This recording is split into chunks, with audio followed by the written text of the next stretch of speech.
Coming up, the latest 2025 NBA free agency rumors as we sit here on day 3 of NBA free agency. Welcome into NBA Now by Chat Sports. Jeffrey Cooperstein here with you guys. We'll get into all of the latest surrounding Damian Lillard, Jonathan Kuminga, and more here in just a second. But before we do that, please be sure to hit that subscribe button. We're closing in on 413,000 subscribers right here on the channel. We need 244 subs to get there. Can we get there on this video? Giving you daily content on not only the NBA, but NFL, college football, and more. So hit that sub button right now. It's youtube.com/chatsportstv, and we'll have you covered with all of the latest. All right, let's get to the latest on Damian Lillard, who was waived yesterday by the Milwaukee Bucks, the 9-time All-Star, after 2 seasons in Milwaukee. If you remember, Dame tore his Achilles in Game 4 of the first round of the playoffs back in April, and he was waived, making him a free agent available to sign with any team. And The Athletic had this to say on Lillard, which was kind of surprising to me.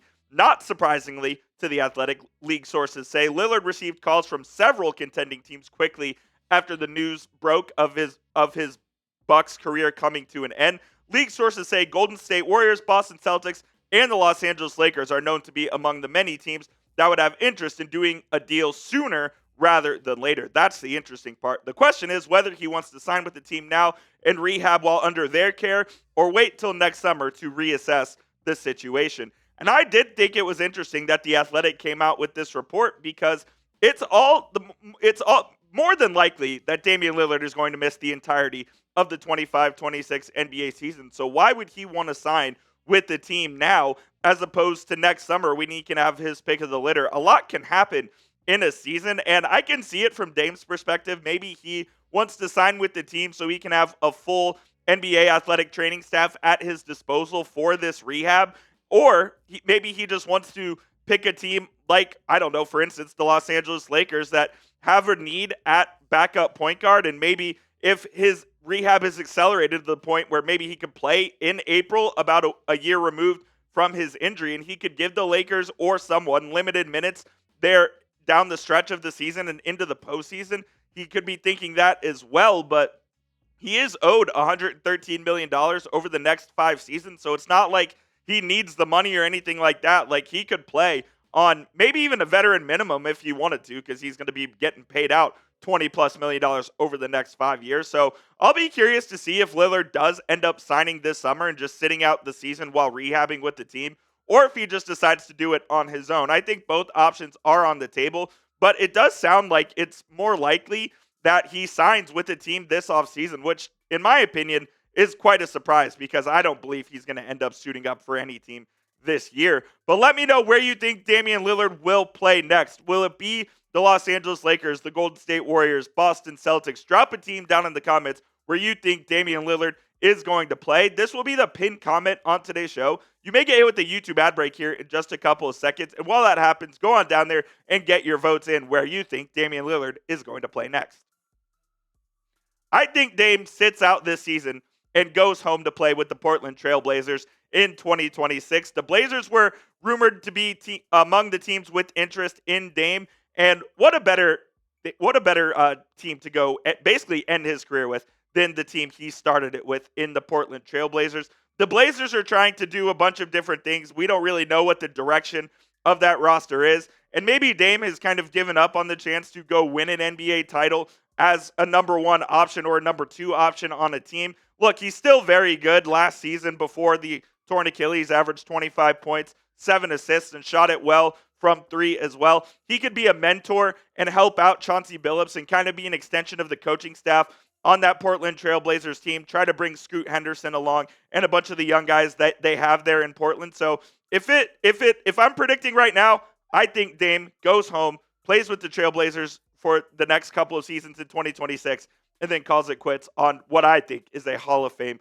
career. Again, let me know where you think Dame is going to play next season or the season after. And while you're doing that, go get hooked up with our friends at Fanatics today. We have rookie jerseys on sale right now with our friends at Fanatics. When you go to chatsports.com/NBA jersey, we have Cooper Flagg, we have Dylan Harper, VJ Edgecombe. All of the top rookie jerseys are available right now. And when you use that link, chatsports.com/NBA jersey, Fanatics will send us a part of the proceeds as well. So you're supporting the channel while getting yourself a brand new, super fresh NBA jersey. I love the Con Knipple jersey, by the way. Ace Bailey as well. All the top rookies available. So go find your favorite rookie jersey right now with our friends at Fanatics when you go to chatsports.com/NBA jersey. That link will be in the comments and the description of today's show. And shout out to Fanatics for sponsoring this episode of NBA Now by Chat Sports.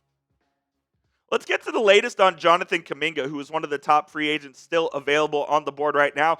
Kuminga, the restricted free agent from the Golden State Warriors.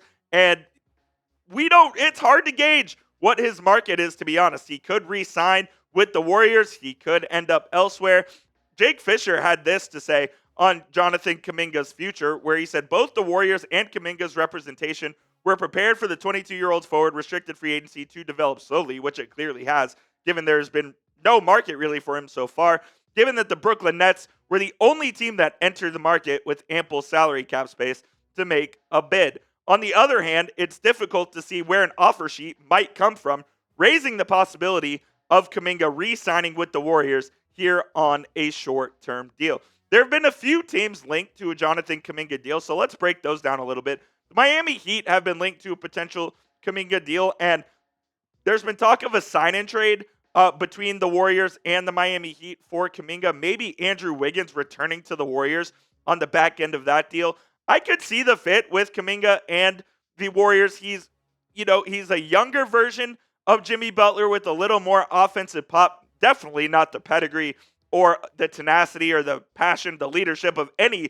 of the good qualities Jimmy Butler has.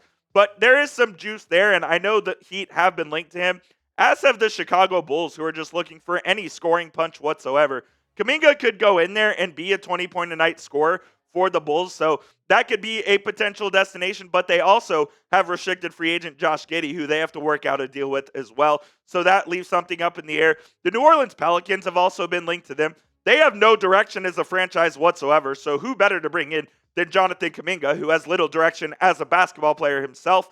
The Sacramento Kings have also been linked to Kuminga, and the Kings would sort of make some sense. They could use some scoring.